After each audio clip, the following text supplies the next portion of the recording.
Okay, here are your ingredients. You just get the chuck roast, boneless from Costco, some mushrooms, one onion, some carrots, one bottle of Malbec, some beef broth, and a sweet potato.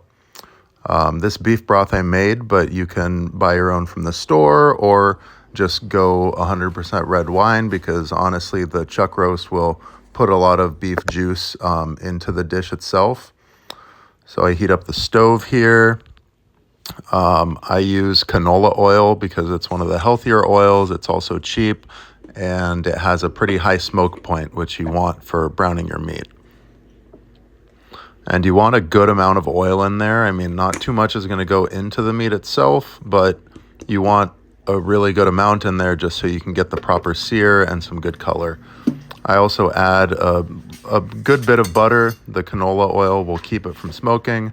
And, butter is fairly healthy in small quantities, and it just adds a extra depth of flavor. So I take a pot and I put maybe 3/4 of the pot full with water.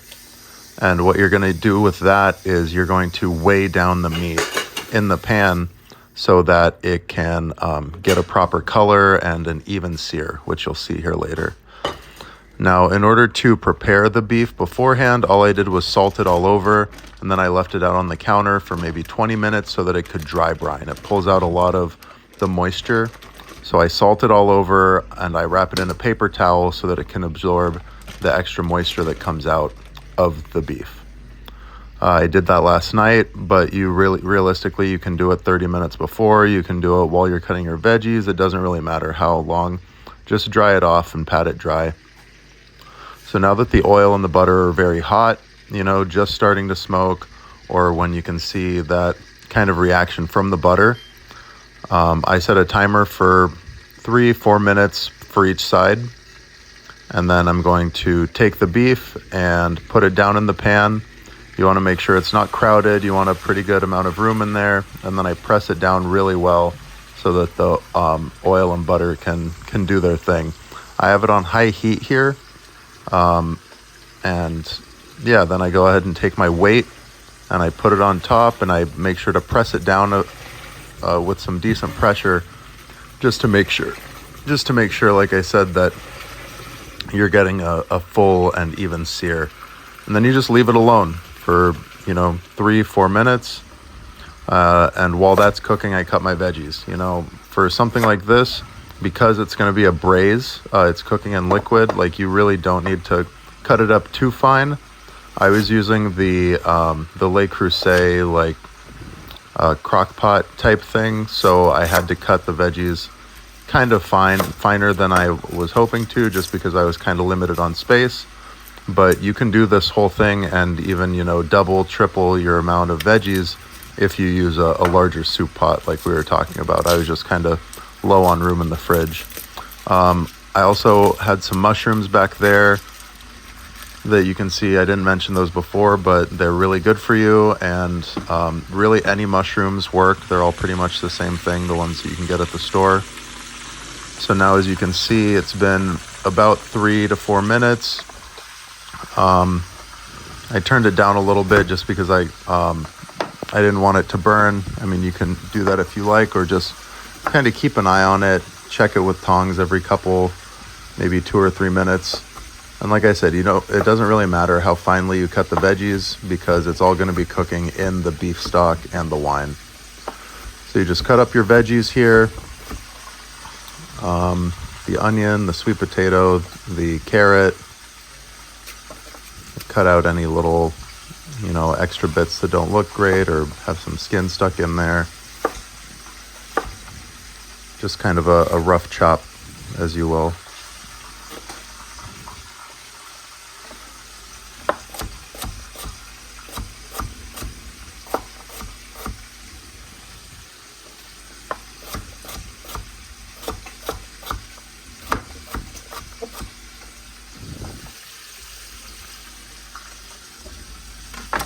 And as you can kind of well tell, this is a really easy dish to make. I like it because it's so tasty. It's only maybe 5 ingredients, you know, all of them are pretty cheap. And especially with the price of steak and beef right now, I think, you know, with this chuck roast, you get it at Costco, it's only $5.99 per pound. And they sell it in a pack of 2 of them for like $25. And each one can feed one person for like, I don't know, 10 meals. I mean, it's really a good way to stretch your dollar, especially with the way groceries are right now. So now it looks like one side of the meat is done. So I'm going to just take some tongs and check it with that much oil and butter in the pan. You just want to make sure that you get a good grip on it. And as you can see, the color looks pretty great. Flip it around on the other side, do the same thing. Kind of push it down to make sure all of the beef is getting in contact with the pan and that the oil is able to get up into all the little nooks and crannies. I really like chuck roast. I mean, you know, you use it for birria, but when you use it for this, you get that same kind of richness, and you know, it's got a lot of connective tissue and collagen in it, all of which are really, really good for you. Better for you than just, say, like a lean cut of meat, like a fillet, or a fattier cut, like a ribeye. But with this cut of beef, because it has all that collagen and connective tissue, you do want to braise it, kind of like this. I'm using the air fryer. I made a pretty small batch this time just because the freezer's pretty full with other stuff. But normally I would cook this on the stove in a large soup pot. And what I do is cover it with the lid, and then I'll get a towel wet and I'll wrap the whole lid with the wet towel and put it on low heat, either overnight or just, you know, for a few hours during the day. Overnight is kind of sketchy because you know, if you're sleeping, you can't really check on it too much, but I'd say 3 hours, you know, on low heat, whether it's in the oven or on the stove, is enough to get the beef tender and just nice and falling apart. So as you'll see here, I kind of bit off more than I could chew with this smaller crock pot. The veggies ended up being too roughly cut and taking up too much room in the crock pot, so I wasn't able to fit in the beef. So what I tried to do was, you know, put the veggies in by themselves into the oven to see if hopefully they would shrink, to see if some of the moisture would cook off. But in the end, what I did was just dump them back out onto the cutting board and cut them up a bit smaller. And then I put one layer of veggies, and then I put the meat, and then I put another layer of veggies. And it still actually ended up being too many veggies and not enough room in the pot. So in the very end, what I did was let the whole thing cook in the oven for a little while.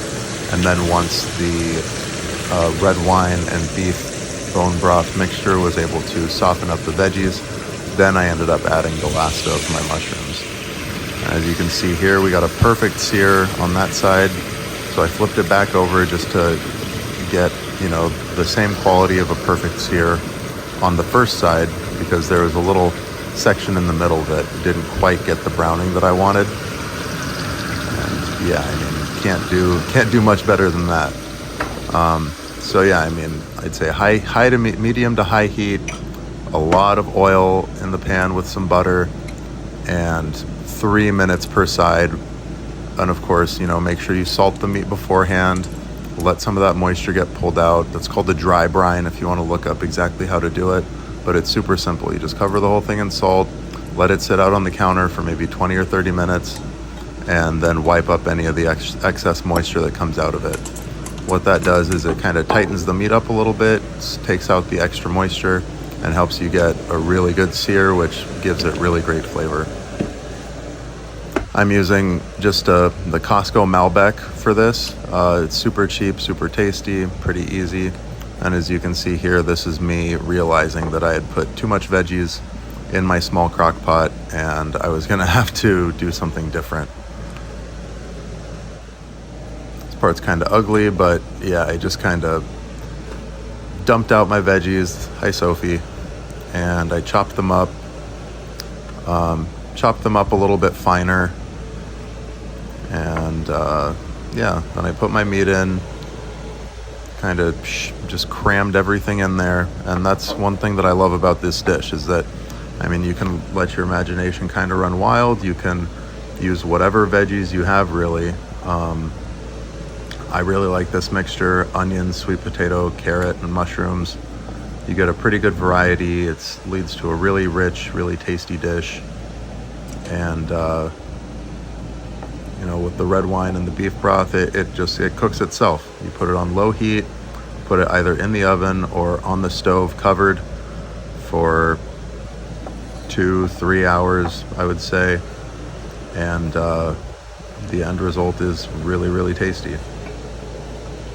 So you see, I do half red wine, half bone broth. It really doesn't matter what ratio. If you have more wine than broth, more broth than wine, it really doesn't matter for this purpose, because it'll all cook together and kind of make a nice, juicy, soupy mixture in the end anyway. So there goes the bone broth. Honestly, places are charging really crazy prices for broth right now because people are figuring out how good it is for you.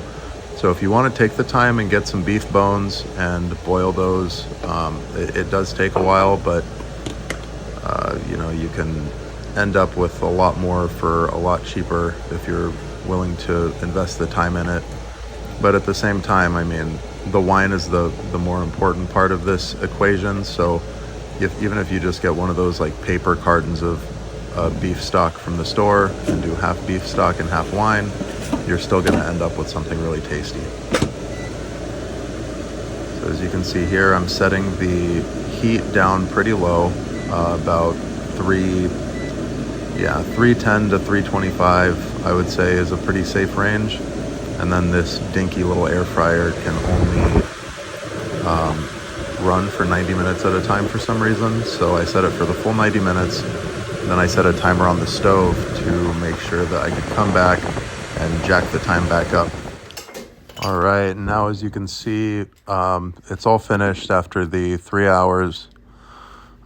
You could leave it as is right here, but I mean, as you can see here, it's really nice and falling apart at this point. And what I do to just make sure everything is fully integrated properly, and I think it just makes a better dish overall, is I chop up the meat pretty fine.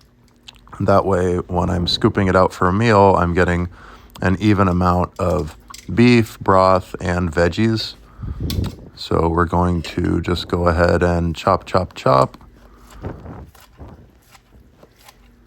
And as you can see, the beef is super soft after all that time at low heat, kind of marrying with everything else. It gets super tender and it's falling apart really nicely. So I just cut it up really well. And aside from this, it'll let a lot of those connective tissues and just nice collagen-y, rich flavors, it marries in with the broth and the veggies, and it just turns out super, super nice. So just go ahead and chop. And then you're left with a bunch of meat, taste test. And then I just go ahead and scoop it all into the pot and mix it together well with the veggies. And as you can see, you know, you're left with a lot of food. I mean, it's and it really is a meal that I don't get tired of, really. I mean, we had this last week too. I want to say I made it the week before.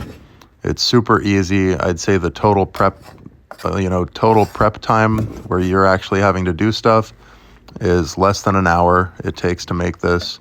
It's restaurant quality. I mean, you'd pay like at least $20 for a bowl of this at the store at a restaurant with this quality of meat. And I'd say all in all, the ingredients for this portion cost under $25, you know, which as you know, I mean, $25 doesn't take you very far these days, but I feel like with this dish and with these ingredients, you can do pretty well with just that. So again, that's 1 onion, 1 sweet potato, 1 carrot, a $6 bottle of Malbec, some bone broth. Yeah.